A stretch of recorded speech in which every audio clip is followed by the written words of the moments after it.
Welcome into the GOAT Fantasy Football Podcast. I'm your host, Jim Neander. We're going to be doing the second half of our Week 4 preview show today. Went over the first 8 games on the slate a couple of days ago. If you want to find that video on YouTube, go ahead. Trying to get our lineups ready for Week 4 here. Our first week with some buys. Remember, you've got the San Francisco 49ers and the New York Jets, on a bye week this week. So we're going to finish off our Week 4 preview here with the last early game. We're going to go to Houston, where the Carolina Panthers are taking on the Houston Texans. We're going to start with our Panthers here. Who we're playing in Carolina? Cam Newton has been ruled out again this week. It was a pretty quick rule out after Kyle Allen threw 4 touchdowns. I'm not sure if one had to do with the other, but it's a good vote of confidence for the young guy to go out there and get another start on the road in Houston. And I think, Kyle Allen is not someone you want to chase the points with just yet.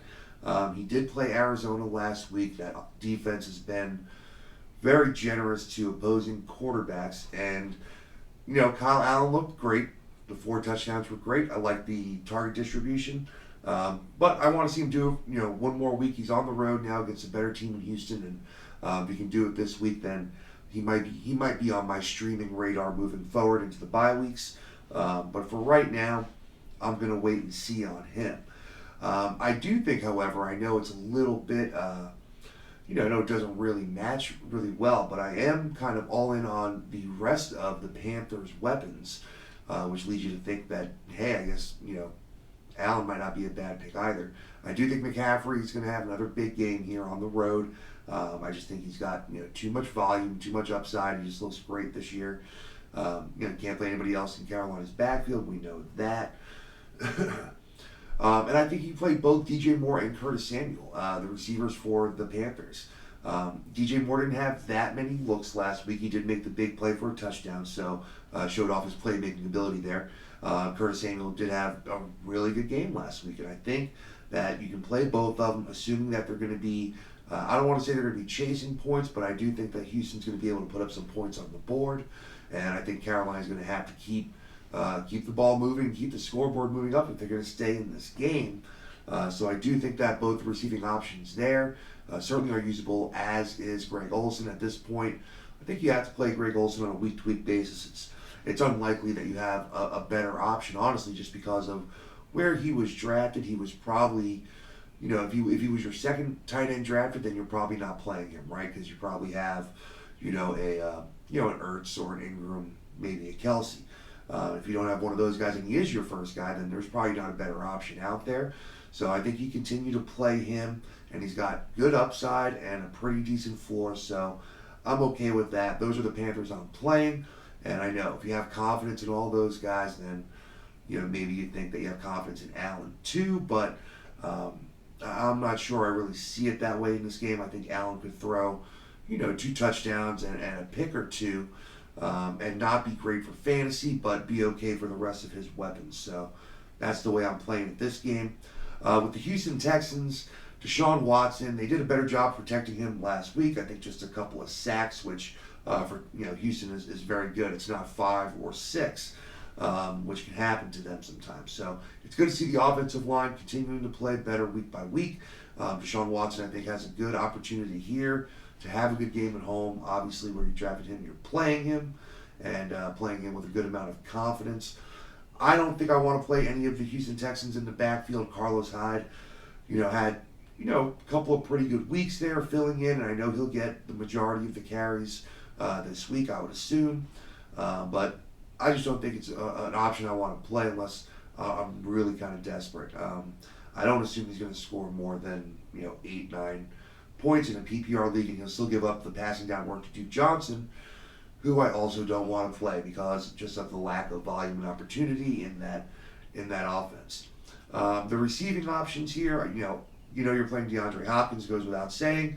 I think you can play Will Fuller this week. The big plays haven't been there yet, but he has been on the field. The opportunity has been decent.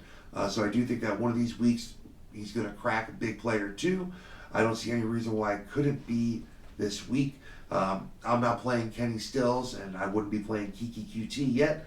until he maybe takes over that third role from Kenny Stills. But with a guy that has some talent like Stills, I just see them both kind of fighting it out for that 3 spot all year. It might be a 2 receiver role as far as fantasy goes. And I know the tight ends had a big week last week for Houston. Jordan Akins had 2 touchdowns. The other tight end, I've had one. I'm sorry, I can't remember his name right now. But I just don't think he really can play either of them, honestly. Traditionally in the past, the target share just hasn't been there for the Texans tight ends. And just because it was one game, I just don't think that you're going to go out there and you're going to play Jordan Akins or Darren Fells. There you go. I don't think you play either one of those. I think you got to keep an eye on them, though. You had 5 targets for Akins, of course, with the 2 touchdowns, one of them a long one. And then, Darren Fells had 6 targets. So that's not something to just dismiss. Between the 2 tight ends, it's 11 targets, 8 receptions, and 3 touchdowns. That is a big week. But honestly, that's like half of a year's worth of production in Houston's prior offenses the last couple of years. So maybe you keep an eye on it. Maybe your tight end starved, but I'm not going to put anything into that really. So that's where I am. That's who you're playing on Houston. We're just going to go ahead and keep it rolling here, not to take up too much time.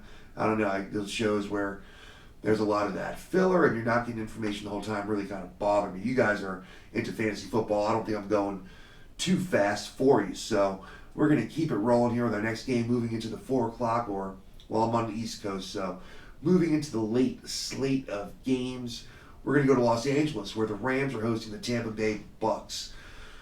Well, what Bucks are you playing here? Chris Godwin is a little bit banged up, and that definitely puts a little damper on the offensive opportunities, I think, for Tampa. Even though, of course, last week was Mike Evans' week. They might have trouble moving the ball even if they were fully healthy on the road at a good Rams defense.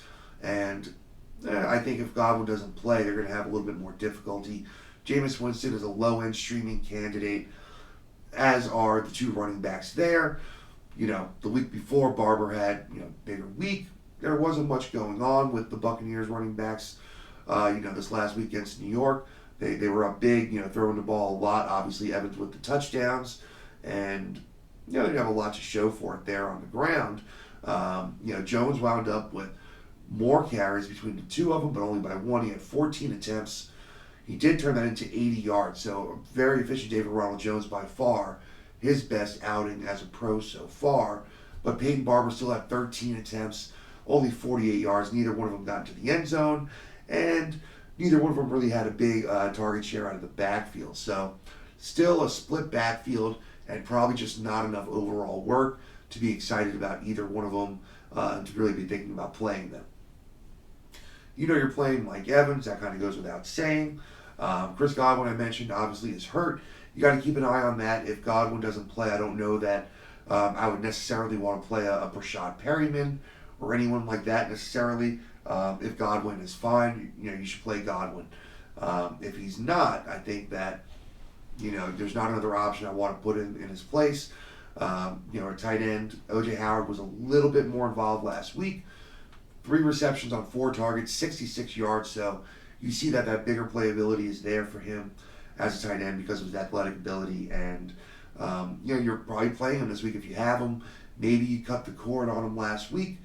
Maybe you didn't. But the options are pretty bare out there. If you did cut the cord, send me an email. Let me know who you picked up because I'm looking for some people also. All right. All right. What are we doing here? Let's see. The Los Angeles Rams, pretty disappointing start if you are someone that had some shares in the Rams offense, except for maybe Cooper Kupp. Jared Goff's been off to a disappointing start. A lot of people are saying this is the game where he's going to kind of come out of it and have a big game. I think that's very possible against the Buccaneers team.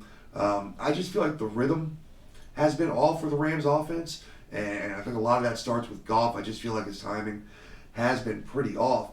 And, I'd like to see him get it on board. I've got some shares in the Rams offense, especially Robert Woods. But let's see what we do with the Rams. So if you have Jared Goff, I think you play him this week. just because I think he needs a big game, a big shot in the arm. You have a home game against a team that likes to give up points. Gave up a lot of points to Daniel Jones in the second half of that game last week. So I think you're going to go ahead and you're going to play Jared Goff. Yeah, you're playing Todd Gurley with a big lump in your throat. He's not catching the ball out of the backfield. Probably the biggest concern, even more so than just the amount of carries he's not getting. I'd be okay with him getting 15 to 17 carries a game as long as he was getting the 5, 6, plus targets in the passing game. Now he's not getting almost any, and that's just not okay for a guy that you're hoping is a 60 reception guy on the low end and 75 or 80 on the high end. And it's looking like he's a 25 reception guy. That absolutely does not get it done. So you took a chance on him in the second, third round, even with the knee issues. You're not thrilled about it right now. And you definitely can't play Malcolm Brown yet. Darrell Henderson is not on the radar. You're going to play all three wide receivers for the Rams. You're playing Brandon Cooks. He's still getting his target share. He's got the deep play ability, as he always does, so you're playing him. You're absolutely playing Cooper Kupp. Let's be honest here. Cooper Kupp is certainly the number one option in LA. He's the number one weapon on this team right now. And he's the go-to wide receiver. He's getting the high-value targets. He's getting the red zone targets. And he is Jared Goff's kind of go-to guy in this offense right now. Don't mistake that. I know the target share seems pretty equal, but I'm telling you, Cooper Kupp is the wide receiver to own and play in LA, even though you can play all of them. Robert Woods is the LA receiver that I have the most target shares of. I have the most shares of throughout my leagues. Been very disappointing so far. You're not getting that high floor that you look for from Robert Woods. It was never about the 150-yard, 3-touchdown games with Robert Woods. What it's about is getting that 7 and 70 every week at least, and feeling good about having that kind of guy in your lineup. Right now, the targets are there, but the connection between him and Jared Goff is just not there. Not sure what's going on. Seems to be getting the ball thrown a lot in traffic. It doesn't seem to be really open all that often. So I'm not sure, but I'm hoping that this is the week they can get it together. You saw it with a few other receivers, this last week when they had a slow start, but the offense, really made it a point to get them involved. So hopefully you see that with Woods this week. I do think that if you're in a standard league and you're, kind of a touchdown or yards dependent league, that you think about maybe sitting Robert Woods this week. Now, if you're PPR, you're probably going to play him because he's still getting the targets and he can have, 7, 8 catches any week. But it's hard for me to say that you're going to play him in standard leagues when the touchdowns are certainly not there, the red zone looks aren't there, and right now the yardage isn't there. So if you've got other options, if I got Terry McLaurin on my bench, I'm probably playing him over Robert Woods this week. And I mentioned that not as a hypothetical because that's actually probably going to happen in one of my leagues. I just don't know if I can play Robert Woods in a touchdown-dependent league where he's not getting any yards. So you're not playing any of the Rams tight ends. You probably already know that, and you probably don't have any rostered. So we're just going to move on from there. All right, let's go to Arizona, where the Arizona Cardinals are going to host the Seattle Seahawks. You expect your Seahawks weapons to have a good game here. You're hoping that they do. Russell Wilson went absolutely bananas last week and is just looking like it's not getting off the block slow like he has in the last few seasons. He really has been a second half of the season player and quarterback. He just turns it on when the team looks like they're out of playoff contention and then just absolutely starts wrecking everybody. But he's looked really good to start the season. We were concerned about the lack of weapons on the outside. Is Tyler Lockett the only guy that's really there to throw to? It really doesn't seem to matter right now. He's one of those guys that seems to make everybody around him better and make something happen from supposedly nothing. And from out of nowhere, has these monster games and pulls out these wins. The Seahawks here are 2-1, playing the divisional rivals that are 0-3 Arizona. And I certainly expect a Seattle win on the road here. Play Russell Wilson with confidence. Chris Carson, play him with what little confidence you can have left. The fumbles have been the issue. got to hang on to the ball. Pete Carroll has always been known as a player's coach, and I got to tell you, this last week, I think for me kind of solidifies that, maybe not even in the best way, but Carson's lost a few fumbles and really was responsible for another one. He's saying they're going to stay with him. He came out and said, hey, we have a lot of trust in this guy, and we're going to show him by continuing to feed him the ball.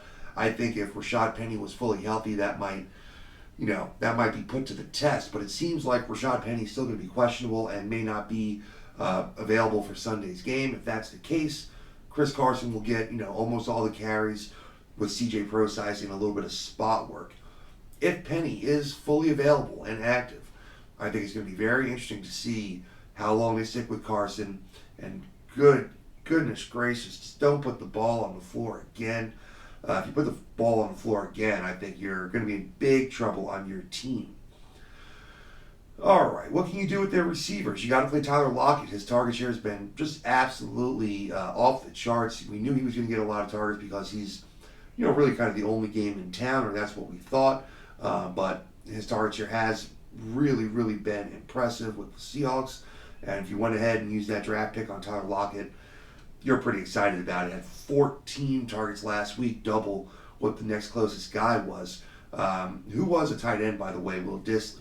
But Tyler Lockett with the 14 targets last week, you're looking at that, you're feeling great about that. Tied for the lead for wide receivers was DK Metcalf and Jerron Brown. Both had 6 targets, but weren't really that effective with them. Metcalf only caught 2 passes for 67 yards. So you know the big playability is going to be there with DK Metcalf. He's still a dart throw for me. I'd love to play DK Metcalf and feel like he's going to score on one of these big plays, which he very well might. I just don't know that I can do that if I have safer floor options. I'm kind of a risk-averse fantasy player. I think that if you want to put Metcalf out there, this is the week to do it against the Arizona Cardinals, who have been giving up lots and lots of wide receiver yards. So I'm on the fence. I'm 50-50. I'm going to leave this one up to you. Flip a coin. Tell me if you want to play DK Metcalf. I think you can play Will Dissly. You can't avoid it anymore. They felt strong enough about Will Dissly's performance that they went ahead and traded Nick Vannett to the Pittsburgh Steelers for a draft pick. They're going to bring Luke Wilson back. He's been waived by a couple of teams in the offseason, and I think that gives full confidence to Will Dissly in an offense where Russell Wilson, is just a clutch quarterback and looks to be playing at top level already. So I like Will Dissly. Go ahead and play him. I'd play Will Dissly over O.J. Howard if I had him. He's not available in that league I was talking about before. I'd play Will Dissly over a handful of other options that are really, middle of the road guys. This week, Delaney Walker's kind of hurt. I'd play Dissly over him. So we'll see. I think you can play Will Dissly.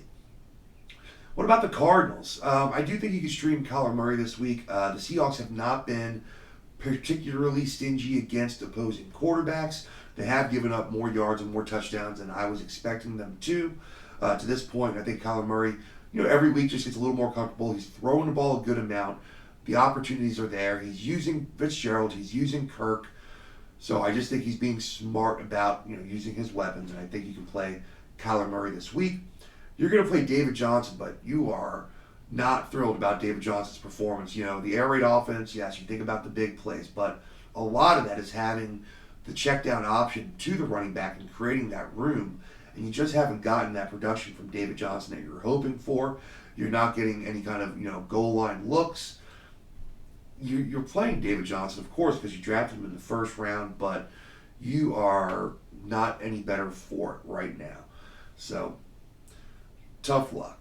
As far as the receivers for Arizona go, I think you got to play Larry Fitzgerald still. He's a wide receiver 3 with wide receiver 2 upside. I think you need to play Christian Kirk. The target share is there.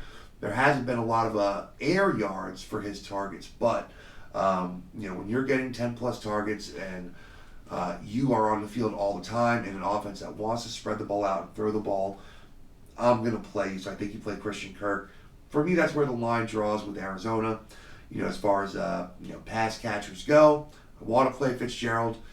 I want to play Kirk, and then I want to move on. So that's what we're going to do. We're going to move on. All right. Where are we going next, guys? We are going to go to, my favorite game of the week, actually. This is going to be Minnesota Vikings at the Chicago Bears. I love this game. You know this is going to have a low over-under. Right now it's at 38.5.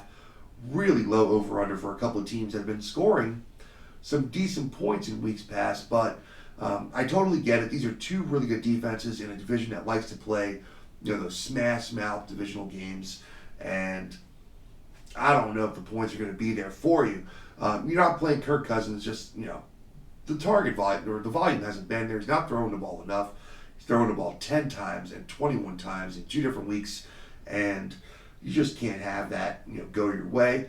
Obviously, you're playing Dalvin Cook, even in a very tough matchup, which this is, make no doubt. This is a very, very tough matchup for him, but you have to play him. I think he'll have a few more receptions in this game than he had in the first few weeks.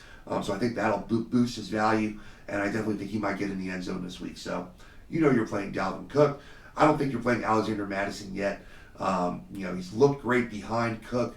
He should be your handcuff if you are a Cook owner. But I don't think you're playing him yet. In blowouts, he's getting carries, but I think against a really tough defense, they're going to want, Dalvin Cook out there as much as possible. Sorry, I'm a little under the weather and starting to lose my voice a little bit here, but we're going to truck on. We only have a few games left. Let's talk about your Minnesota Vikings pass-catching options. You're playing Adam Thielen. He's been valuable to them, but he is the only Vikings pass catcher that I'm playing. I can't play Stephon Diggs right now. There's no way you don't have better options. I know it stinks to eat that draft capital and to draft him where you did and not to play him, but right now, I just don't see how you can play him. I can list 20 guys that are probably on your waiver wire right now that will probably score more points than Stephon Diggs. Does he have the capability every week to make a big play or to catch 10 balls if they decide they want to do that? Sure. Sure he can, and sure they can. I got to wait to see it at this point. I can't have a guy in my lineup that's scoring, 3 points, 4 points, when there's so much firepower out there. So, put Paul Richardson in and see who scores more points this week. So you want to take that bet? I'll take that bet with you. Paul Richardson scores more points than Stephon Diggs this week. All right, put it in the bank. All right, I don't want to start any tight ends for Minnesota. Kyle Rudolph hasn't gotten the work. Irv Smith looked good when he's in there, but he's not ready to be started. On the Bears side, Mitchell Trubisky finally looked like a decent quarterback last week, but I can't trust it yet. I wouldn't be playing him against this Minnesota Vikings defense. I think this is going to be a low-scoring game, as the line suggests, and he's just on the outside edge of that streamer category for me this week. You were happy to see David Montgomery get a little bit more work in that game last week. You want to see him getting more involved. Tariq Cohen is obviously not getting more involved with the game plan. Matt Nagy is just moving away from the Tariq Cohen, game plan. He had 4 targets last week. He had only 4 carries. So I think you can already drop Tariq Cohen or at least bench him for the near future. Montgomery had 13 carries last week, 67 yards. He also had 3 targets. I think that share is only going to go up from here. He didn't look great. He didn't look that great last week. But I think his target share is going up. I think you're happy about that. Pass catching options. Taylor Gabriel, unfortunately, still questionable after that big game. He had the 3 touchdowns. I think that helps a lot of people. Here's the thing. You chase the points, and that hardly ever works. Taylor Gabriel's going to have a couple of big games throughout the season. He just had one. What are the odds that next week would be the next one? Pretty slim. So do yourself a favor. Don't chase the points. He's already fighting an injury. You don't know if he's going to play this week, and don't put him out there. Allen Robinson is the only wide receiver you can play for Chicago. He's, again, up against a tough matchup here. He'll probably see a lot of Xavier Rhodes in coverage, but you're still going to play him. So go ahead and play him, but don't be happy about it. Trey Burton looked a little bit better this last week. At least he looked 100%, but he's still on the outside looking in for me as far as playable tight ends go. So I'm going to take a hard pass on Trey Burton and a hard pass on most of the weapons that are in this game. Like I said, you're playing Cook, you're playing Thielen for the Vikings. You're playing Montgomery if you need to for the Bears, and you're probably going to play Allen Robinson. So, other than that, don't get cute. Understand that these are two strong defensive teams, and the game probably will play out like that. All right, we got a few games left here. Let's go to Denver. Another really, really low-scoring game as far as Vegas is concerned. The over-under is 38 here, the lowest on the week here. So Denver is hosting the Jacksonville Jaguars. That all kind of makes sense to me. This looks like it could be a low-scoring defensive battle here for sure. But we're going to see how the game plays out. I do think that for Jacksonville, the Gardner Minshew experiment has been a ton of fun for everybody. If you saw the Uncle Rico stuff that was going on yesterday, that was pretty hilarious. And I love it, but just don't get ahead of yourself. I don't know if he's, a streaming option or a starting option yet. Defenses are going to be able to watch more film on him, and I think they're going to have a better chance to stop him here moving forward. So I don't know. I wouldn't be playing Gardner Minshew. Definitely not this week against Denver. So, and I don't think you need to hold on to him. So if you got Minshew and you were streaming him, go ahead and drop him. Pick up a better option for this week and just monitor the mustache situation going forward. Okay? All right. You're playing Leonard Fournette. He's just getting just enough work that you have to play him. He's the only show in town, really, and he's getting enough work. I don't like playing Leonard Fournette. But what are you going to do? The guy's getting 15 plus carries a game. He's also getting the receptions. Last week he had, I think it was 6 receptions, not a lot of yards, but those are all points, man. And points are what count, and that's what you take to the bank. So you're playing him. You're playing DJ Chark. You just can't ignore the Chark at this point.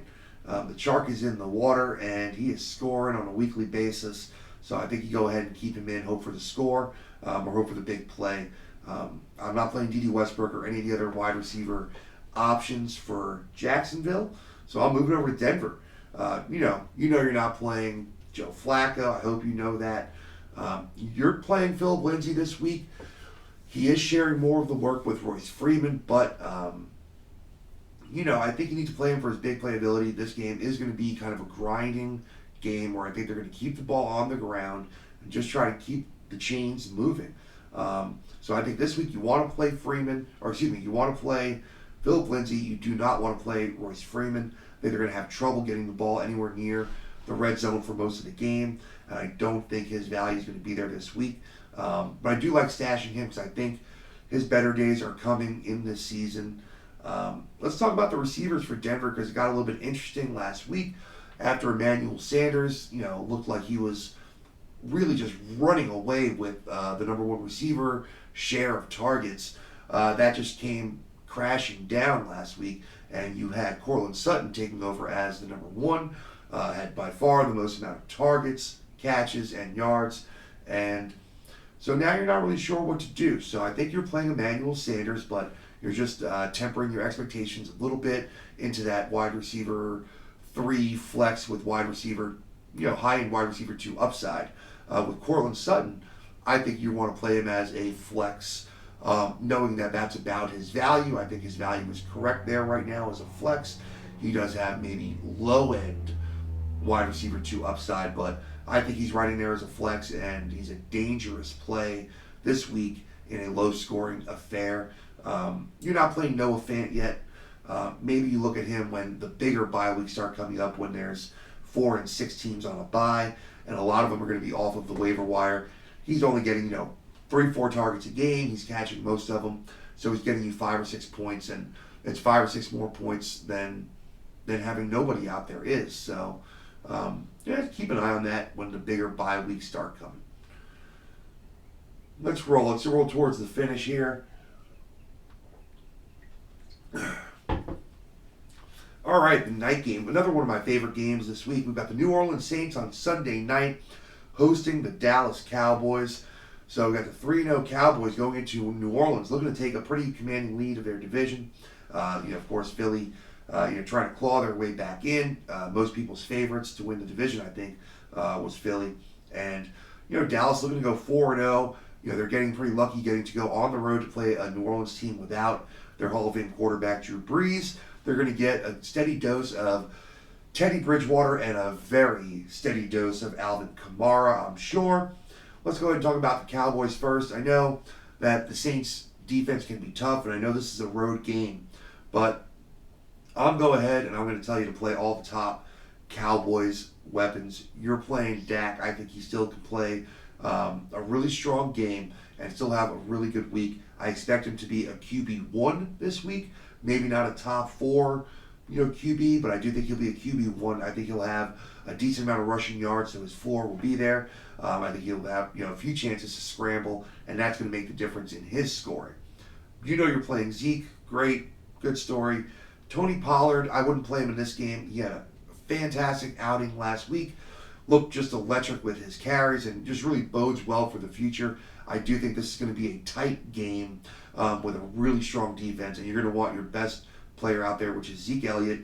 You're going to want him out there as much as possible. So I just see the way the game plan, the way the game script kind of goes, and a tight game leans towards Zeke being out there more often. So play Zeke, sit Pollard, do not drop Pollard, keep him on your bench, but don't play him this week. You're playing Amari Cooper, and I know he's dealing with a little bit of the of an injury issue. He's questionable, but it's not the same. It's not the same foot injury he was dealing with earlier in the preseason. So I think as long as he practices in full on Friday, that you're going to feel good about playing him. Without Michael Gallup, I don't want to play Devin Smith yet. I think Devin Smith has had a couple of good games. However, if Amari Cooper, for some reason, is limited or out, Devin Smith becomes a really deep sleeper play to be a wide receiver 1 on the week. When there's nobody else in town and you're the only guy catching passes, big things can happen when you have a big-time quarterback like Dak Prescott. So if you're going to tell me that Devin Smith is the only wide receiver out there that's healthy that we've heard of, other than Randall Cobb, then I'm going to buy all in on that. So keep an eye on that. If Cooper's healthy, you're definitely going to play him. If Cooper's limited, absolutely grab Devin Smith if he's still on your waiver wire and play him in your flex spot. If he's not available, then hopefully the owner that has him, goes ahead and plays him. But go ahead and play him if Cooper's out for sure. That's going to be one of the big plays of the week, I think. So really monitor Amari Cooper's health. The New Orleans Saints with Teddy Bridgewater, unfortunately, I know it's easy to say, but with Teddy Bridgewater at the helm, they're going to try to run the ball a lot more. Alvin Kamara is a must-start option every week. Michael Thomas is a must-start option every week.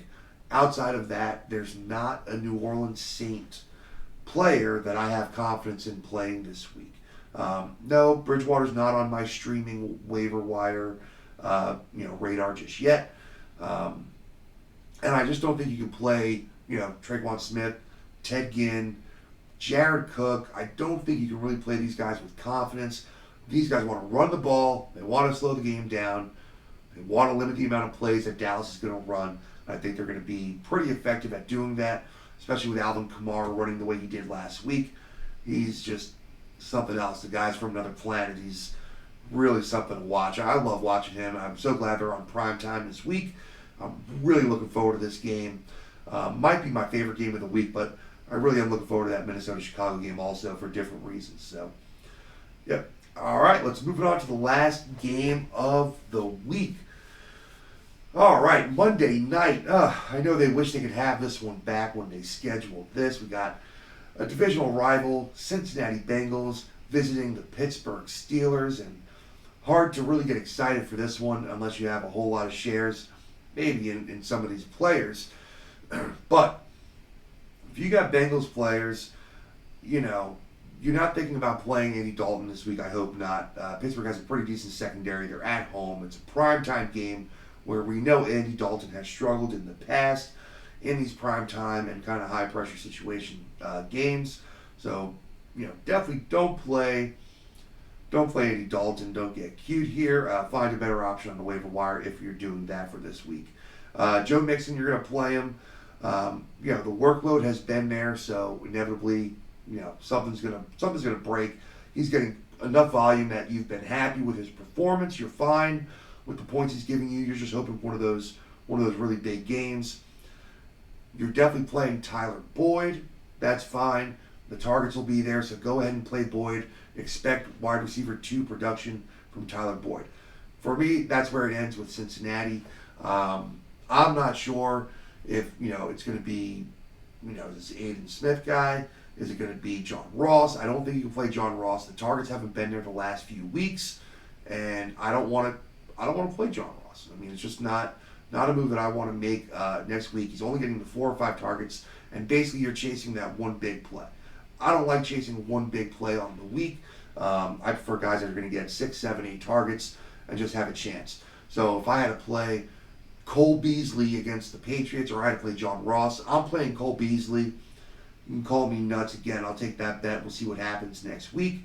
Auden Tate was his name. Sorry, I was buying time there. Couldn't remember his name. Auden Tate.